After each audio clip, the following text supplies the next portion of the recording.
Chapter 5. Texas. In 1835, the Croket family left Tennessee. They put all their things in a big covered wagon, and they traveled for many days. They finally arrived in Texas. At that time, Texas belonged to Mexico. At first, the Mexican government was happy with the American settlers. They cultivated the land. Many settlers went to Texas because land was very cheap.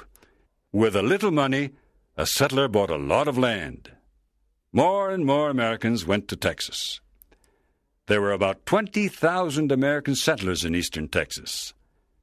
There were only 5,000 Mexicans.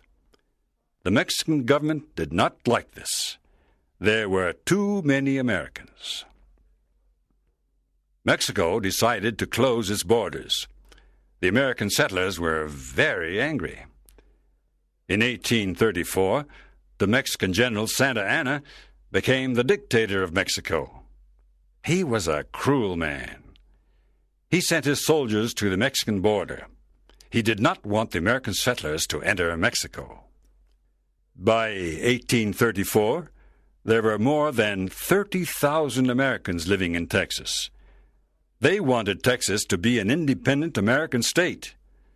They did not want to live under a cruel Mexican dictator. Davy and his family now lived in Texas. They were happy in their new home. They wanted the independence of Texas, too. One day, Davy heard that the Mexicans wanted to attack Fort Alamo. The Alamo was a Spanish church and fort near San Antonio in western Texas. There were Texans and American soldiers at Fort Alamo. There were also women and children at the fort. War was in the air. Davy knew he must fight for the independence of Texas.